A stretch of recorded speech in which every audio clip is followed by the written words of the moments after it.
เดือนเช่นยังขุดกี่เดือนสิบเบ็ดโคสิได้อยู่บ่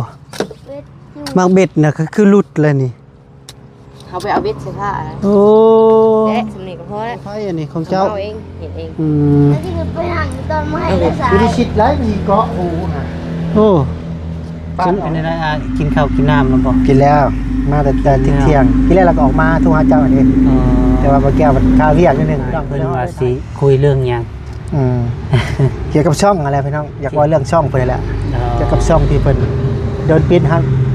แล้วเฮาเอาแอดเซนของเฮาเอาช่องเฮาให้บางแก้วดำเนินต่อมีช่องนึงนะก็คือ FC ฮู้แหละเนาะเป็นช่องเฮาให้บางแก้วดำเนินต่อ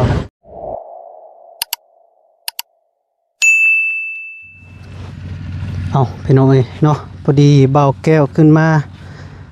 ที่บ้านน้องสิฟ้าพี่น้องเอ้ยเนาะก็ขึ้นมาเบิ่งอาการของน้องสิฟ้าอีกแล้วพี่น้องเอ้ยเนาะจังใดก็ขอครับทักทายสบายดีเด้อพ่อแม่พี่น้อง FC เบิดสุขคนบ่ว่าอยู่ในหรืออยู่ต่างประเทศก็ยินดีต้อนรับเข้าสู่ซองบ้านป่าสะพานบุญคือเก่าพี่น้องเอ้ยเนาะพอดีเบาแก้วนัดอายใส่ลมให้เพิ่นมาถ่าอยู่เฮือนน้องสิฟ้าก่อนพี่น้องเอ้ยเนาะเพราะว่าบ่แก้วมีค่าเวียกแน่แล้วก็เลยมานำลังพี่น้องเอ้ยเนาะแล้วก็บ่แก้วมาแล้วก็มาเจอน้องๆเพิ่นเฮ็ดหยังนี่พี่น้องเอ้ยเนาะเฮ็ดหยังกันน่ะ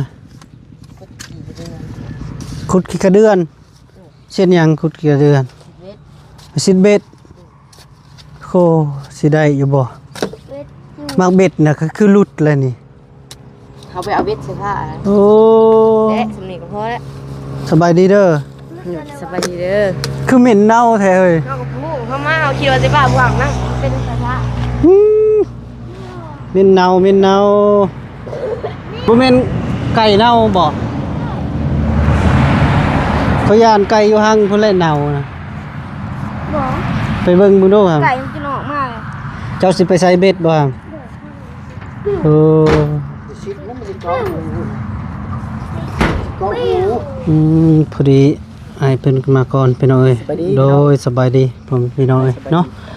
แล้วก็มีแต่เบาแก้วสิมาคุยประเด็นก็คือกับไอซิลุมในอยหนึงพี่น้องเอ้ยเนาะว่าสิคุยเรื่องสิเอาบัญชีเขาเส้นนั่นแหละพี่น้องเอ้ยเนาะจะสิเป็นใดๆเนาะยานใส่บัญชีรวมกับยานมันละเมิดกับซองอีกก็คือเก่าพี่น้องเอ้ยเนาะไปพี่น้องเอ้ยไปนั่งเว้ากันจักเล็กจักน้อยใช่คืออยู่อันนี้นะให้เจ้าไปขึ้นนางนี้ตอนไม่ของไผอันนี้ของเจ้าเองเห็นเองแล้วที่ไปหันตอนไม่ให้ได้สาย ไม่ได้ชิดไรมีเกาะหูฮะโอ้ปลาออกได้ทำเกาะสิลงไปใส่แล้วบ่นี่ไปสิทากินปลาคอใหญ่พี่น้องไปหาเห็ดเป็ดงาต่อก่อนน้องบุญทวีกำลังสิออกไปหากินพี่น้องเอ้ยเนาะพุ่นน่ะให้มันม่านเด้อถ้าต้มได้นี่นะไปไม่เลยใส่ฟ้าสิไปบ่ฮะโธ่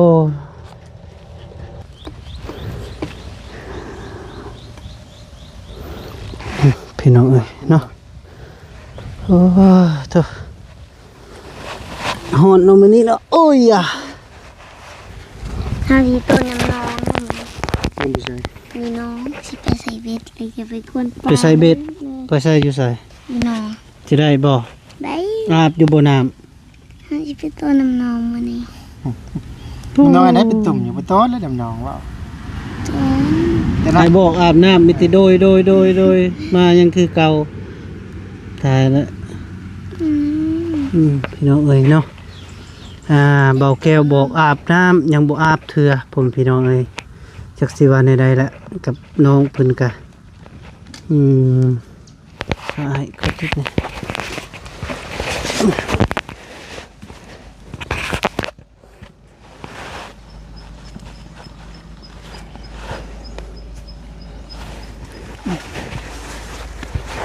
สบายดีอีกทีหนึ่งเด้อพี่น้องเด้อทักทายสบายดี MC ของบ่าวแก้ว มื้อนี้ก็พี่น้องเอ้ยเนาะก็มีโอกาสที่ว่าขึ้นมาเฮือนน้องสิพาครั้งนี้ก็ถือว่ามีความอุ่นๆหน่อยนึงพี่น้องเอ้ยเนาะเพราะว่าอายเพิ่นก็มาลิ้นมาหาน้องสีฟ้าแน่พี่น้องเอ้ยเนาะแล้วก็เบาแก้วก็มาเบิ่งอาการของน้องสีฟ้าแหละเพราะว่าวันนี้ก็ได้พาน้องสีฟ้าไปหาหมอไปฉีดยาพี่น้องเอ้ย2 เข็มพอดีเบิดเงิน110,000พี่น้องเอ้ยเนาะแล้วก็พอดีมื้อนี้ก็อายเพิ่นก็มาลิ้นมาเบิ่งเนาะพี่น้องเอ้ยเนาะก็ถือว่าผมเบาแก้วกับภาคภูมิใจกับอายเพิ่นเนาะพี่น้องเอ้ยเนาะที่ว่ามาเบิ่งน้องสีฟ้านี่พี่น้องเอ้ยเป็นอะไรกินข้าวกินน้ำแล้วบ่ กินแล้วมาแต่เที่ยงกินแล้วเราก็ออกมาทุ่งหาเจ้าอันนี้แต่ว่าบ่าวแก้วมันคาเวียกนิดนึงพี่น้องเลยถ่ายคลิปก่อน โดยค่าเวียกแน่เพราะว่าเขาเจ้าเอาเข้ามาส่งเนาะพี่น้องเอ้ยเพราะว่าเอาเข้ามาส่งพอดี10 ต้นนี่แหละพี่น้องเอ้ยว่าก็เพราะว่าเบาแก้วก็เฮ็ดเวียกงานด้านนี้พี่น้องเอ้ยเนาะรับผิดชอบเพิ่นเอาเข้ามาส่งก็ต้องได้อยู่พี่น้องเอ้ยเนาะแล้วเวียกแล้วก็จึงค่อยมาจึงค่อยลอยไปพี่น้องเอ้ยว่าซั่นซะแล้วก็พอดีเบาแก้วมาเกือบบ่เจออายเพิ่นพี่น้องเอ้ยเราก็กำลังขี่รถออกเจออยู่นอกทางแล้วพี่น้องเอ้ย อยู่หนทางพี่น้อง อยู่หนทางเลยพี่น้องเอ้ยเราคิดว่าเบาแก้วบ่ขึ้นมานะพี่น้องเอ้ยเพราะว่าเราก็มาแต่เซโนก็ไกลพี่น้องเอ้ยไกลพอสมควรคันมาฮอดดงหินก็ยังไกลอยู่พี่น้องเอ้ยก็เล่นขึ้นมาพี่อีกไกลอีกนะพี่น้องเอ้ยแต่ดงหินนะมาพี่ก็20 กว่าลักละพี่น้องเอ้ยเนาะ ชับชิปผู้ใดอยากขอชับชิปก็สิบป้ายผู้ใด โดยเป็นในอาการนะครับ คันอยู่บ่คัน ยัง บ่ คันอยู่บอก อะไรคัน เจ้าสิไปใส่เบ็ดบ่ดีกะคันเจ้าสิไปกับไปกับบ่เป็นหยัง มันเป็นหยัง ไปน้ำอ้ายบ่ ไปจะบุญทางนี้ เอาไปล่ะคันสิไปกะจะน้อยมันแดดได้พอดีฮะอย่าพาว ให้พาถ่ายคลิปก่อน เนี่ย คัน อีก บ่ สิ พาวแล้วก็จึงเว้าก่อนเนาะ ยันที่บ่เห็น ถ่าย นะ คลิปก่อนล็อกคันไปต้องได้ล็อกเครื่องเด้อ เลย ล็อกประตูได้เรียบร้อยเลยจงไปได้จังน้อยผู้ใดได้ก็บ่อยู่ปกติน้องบุญทวีเพิ่นไปใส่ผู้เดียวก็ได้จะอยู่ก่อน เดี๋ยวก่อนไปเบิร์ด ไปเบิดได้จะน้อยโจรมาลักเครื่องเฮ็ดจะได้แต่อยู่ก็ระมัดระวังในตอนนี้ก็เห็นเขาเจ้าแจ้งอยู่ทางเมืองเก่งกอกเขาเนาะอายเนาะมีรถตู้คันสีดำพี่น้องเอ้ยเนาะ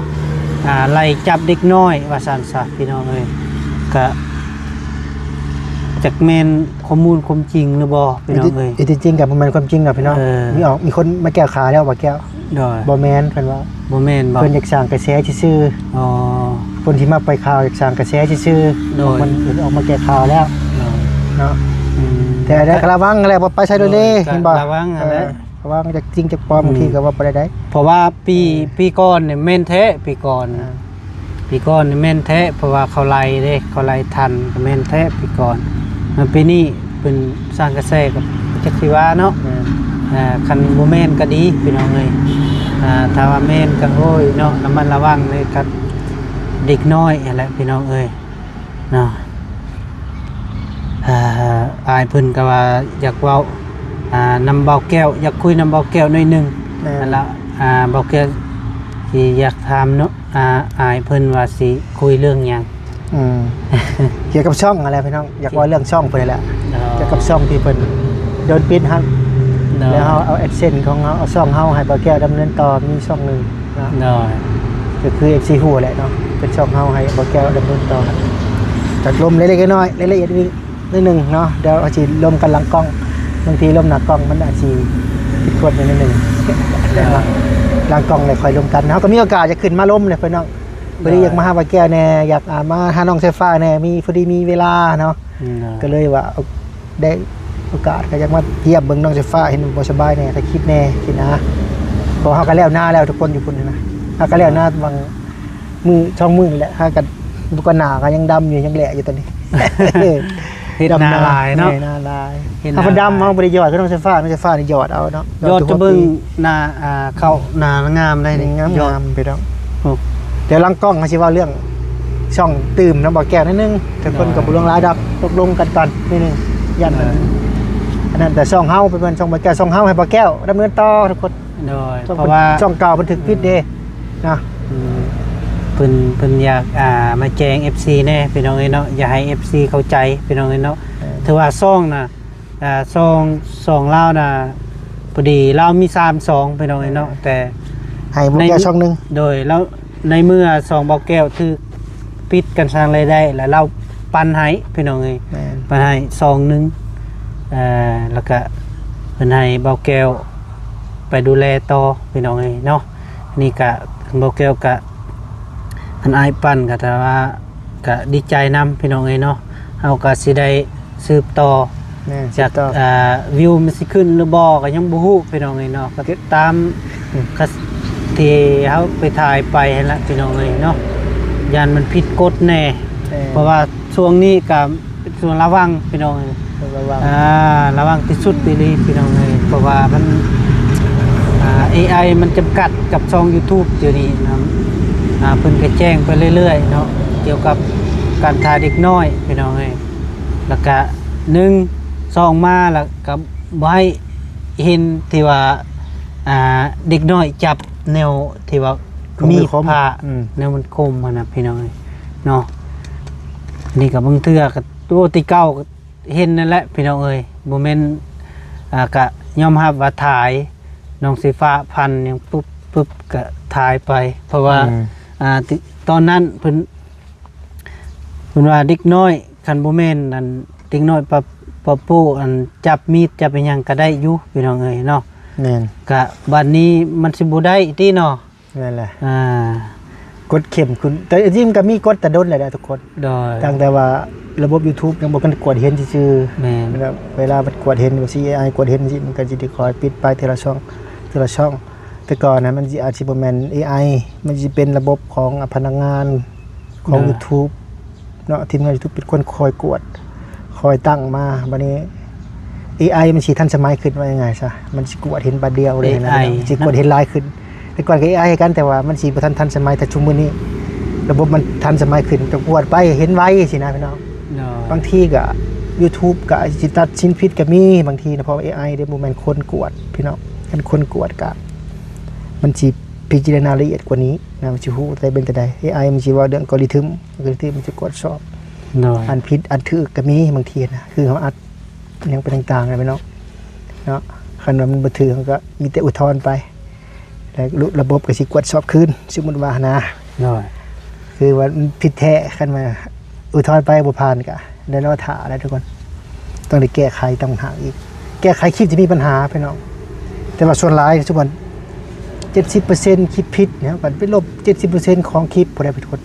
มันก็บ่ได้ง่ายได้เบิ่งคลิปบางทีบางคนช่องใหญ่ๆเนี่ยก็คลิปหลายมันก็ผิดหลายมันก็บ่ธรรมดาเพราะฉะนั้นเนาะเฮาก็เองกับผู้ที่ดูแลช่องก็ยังเก็บหัวได้บางทีทุกคนเนาะมันบ่จักให้สิแก้เฮาก็เบิ่งเฮาบ่มีเวลาไปนั่งเบิ่งคลิปบางทีคลิปหลายเนาะบ่ฮู้ว่าจะได้ผิดเพราะว่ากฎชุมชนนี่มันบ่ได้แจ้งมาเด้แต่ละคลิป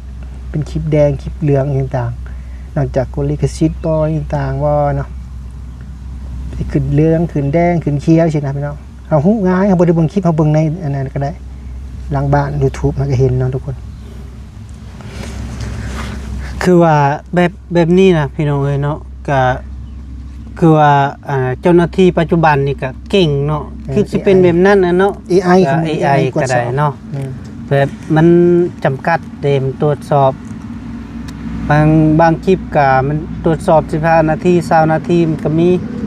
คันปล่อยไปมันก็กึบเลยได้พี่น้องเอ้ยเนาะคันมารอท่าตอนตรวจสอบแต่ก็ซองบ่อแก้วนี่ก็จักสิได้หรือบ่พี่น้องเอ้ยก็ยังบ่ฮู้ว่ามันสิได้เนาะมันสิรอท่ารอท่าจังมันสิพื้นอยู่บ่ ถ้าว่ามันกลับคืนมาปกติก็ยันมันสิบ่พื้น แต่ก็ลงคลิปเลี้ยงช่องไว้คือกันเดี๋ยวป้าเลี้ยงช่องจะคลิปหนึ่งคือว่าลงเลี้ยงช่องคือกันบ่มันบ่ได้เงินกระยะถ้าลงไว้ลงให้มันมีการเคลื่อนไหวในช่องดิแต่ชอบมีการเคลื่อนไหวประจำก็อาจสิบ่ปิดกันมองเห็น แต่ว่ามันบ่มีเวลา ป้าเดินแล้วก็บ่ได้ มันบ่มีอารมณ์สิลง มันบ่มีอารมณ์สิลงแล้วพี่น้องซองติมันตึกปิดแหละ เปียกอุกเลยเนาะ อุกแล้วพี่น้อง อุกเลย เนาะก็บ่มีเวลาว่าสิถ่ายคลิปที่สิลงซองนั้นเฮาก็เร่งรัดว่าสิลงทั้งซองไม้ว่าสันสาพี่น้องเนาะพอได้เก็บเนาะเพราะว่าคันสิเร่งตีซองที่มันปิดก็บ่ได้อีหยังพี่น้อง โอ้3 เดือนบ่ได้พี่น้องเอ้ย90 วัน เป็นได้อายอันซองของบุญยังก็คือว่าปิดการสั่งอะไร AI เนี่ยคลิป AI สลายหลายปิดบ่ได้ แม่ เอ็มมันจะบอกเจ้าระวังบ่ให้ใช้ AI หลายปานใดสลานี้มันสิหลายคุณ YouTube หลายปิด AI ช่องสิเป็น AI หลายช่องสิบ่แม่นคนไทยสิเนี่ยทราบนะชุมชนสิอะไรลิขสิทธิ์จังซี่มันสิคอยเช็คบินไปเบิดเด้อนี่ แต่ว่าเงินก็ตัวใดพันปลายเนาะ พันปลายนี่ก็หางวับไปได้คันปิด AI แฮงแก้ยาก AI เนี่ยความจริง พันกับ200เนาะคลิป AI มันธรรมดาเด้พี่น้องเอ้ยมันแบบว่าเรื่อง 200พี่น้องบ่แม่นน้อยได้เงินนะฟัน200แต่สำหรับเอาแก้วก็ถือว่า บ่ธรรมดาเด้อ โอ้ เนาะ บ่ธรรมดาแล้วเนาะ1,000นี่ก็20กว่าล้านแล้วพี่น้องเอ้ยเนาะ มันเป็นเงินลาว แต่ว่ามันก็สิแก้ไขได้บ่มันสิให้อยู่บ่มันรายให้ถือว่า ขึ้นแม่นว่าเฮาลบคลิปล่างช่องมันเป็นศูนย์หมดทุกอย่างเพิ่นบอกตาอาจารย์เพิ่นว่าคลิป AI มันแก้ยากแล้ว AI พอมันปิดช่อง AI ใช่มั้ยคลิปมีแต่ AI เบิดเลย บ่สมมุติว่าอันมาลงคลิปใหม่เปิดใหม่สมัครใหม่ บ่เงินของเรานะมันเข้าเอ็กเซนแล้วบ่ เข้าไอ้เส้นแล้วมันแต่มันสิบ่เข้าบัญชีอันที่สมมุติว่าแก้บัญชีบ่ได้มันท่าพินก็บ่มาอีกบาท อ๋อ นะมันต้องรอพิน ขัดของ มันหลายอย่างเลยพิน อันนี้ บ่มาอันยังบ่มาบัดนี้อ้าว คือซองบุญยังนี่ก็เฮ็ดเกี่ยวกับกระตุ้นพี่น้องเอ้ยเนาะ AI มีแต่ดึงเนาะดึงคลิปตัวนั้นก็ลงไปอะนะคลิปกับคลิป AI อีก พี่น้อง AI แล้วก็เนื้อหาซ้ำตัวการ์ตูนซ้ำนะสมมุติว่ามันตัวการ์ตูนเนี่ยนะตัวการ์ตูนมีลิขสิทธิ์สมมุติว่า แม่นตัวซ้ำอีกนะซองที่ลงแล้วก็ลงไปอีกพี่น้องเอ้ยนะมันซ้ำ ปิดได้เป็นคลิปซ้ำอีกแน่ แต่คนเบิ่งก็หลายพี่น้องเอ้ยยอมรับว่าหลาย เดือนละ1,000พุ่นแหละ นางกระตุนเนี่ย ดังการ์ตูนตีกันเนะ อยากผิดกฎนิดนึงเป็นน้องเอ้ยกดดู YouTube มันเข้มงวดของมึงแก้ก็แก้ยากกันจัดป้อนผู้ดังๆแล้วก็ยังยอม คือซองเมาแก้วนี่ก็มีแต่รอรุ่นเดือน10พุ่นแหละพี่น้องเอ้ยกันมันสิได้ ทุกมือนี่ก็เอาช่องสำรองไปใส่ก่อนช่องสำรองของเขาเองมันช่องไปแก้ได้ทุกคนเด้อบางทีไอ้ที่เขาใจผิดไปช่องไปแก้เป็นตั้มปิดอีกไว้แล้วไปช่องเขาพี่ช่องใส่ลมทุกคนมองให้น้องเห็นต่อ เสื่องเนาะเสื่องเจ้าหน้าที่ยันอะไร ต้องบอกเพิ่นต้องบอกเพิ่นละเอียด จับพี่น้องเอ้ยเนาะ ต้องบอกเพิ่นละเอียดว่าเป็นช่องของเฮาบ่ช่องบ่แก้วคือว่าช่องบ่แก้วแล้วสิหายไปปั๊บเลยได้ทุกคน บอกไอ้ฮู้ไว้นะ เลยเนาะมันก็ที่ว่าคือกับเรื่องซองก็พี่น้องเอ้ยนอนบ่หลับ ยังบ่รับป่ะ บ่หลับเลยมัน ได้ดอก หมดรับเจอกินยาสลบจอกรับเอง อย่าสลับเอาว่ะ ยาสลบ นี่ เจ้าหน้าที่สิบ่พื้นสลบไปเลยน้ำอีหยังอันนี้ น้ำหมักสลีซิมให้น้องโซฟากัน สลี สลีเอาใหม่ สลีบ้านเกินใช่ป่ะ อันนี้เอ็มจอย ยังจอยน้ำผลไม้ องุ่นนี่ น้ำองุ่นบ่ไปไว้ในเฮือนนั่นปุ๊กว่าตั้งไว้เลยถ้าเป็นเห็ดพี่น้องเอ้ย เอาพ่อแม่พี่น้องเอ้ยเนาะสำหรับคลิปนี้ก็คุยกับอ้ายเพิ่นก็เรียบร้อยพี่น้องเอ้ยเนาะก็มาเบิ่งอาการของน้องไฟฟ้าก็ถือว่าดีขึ้นแน่แต่ว่าน้องเพิ่นบ่ได้อาบน้ำพี่น้องเอ้ยเนาะ บ่อาบน้ำแล้วก็จักสิเฮ็ดจะได้พี่น้องเอ้ยเนาะก็เบาแก้วก็บอกแล้วให้อาบน้ำมีแต่โดยแล้วก็บ่อาบบ่จักสิว่าละพี่น้องเอ้ยเนาะใจเบาแก้วจับอาบก็โพดแท้น้องพี่น้องเอ้ย บ่ละเมืองแล้วบ่จะอาบบ่ เนาะ เอาสำหรับคลิปนี้ก็สิได้จบคลิปปิดคลิปซะก่อนพ่อแม่พี่น้องขออยู่ดีมีแฮงเด้อพี่น้อง สบายดี โดยบาย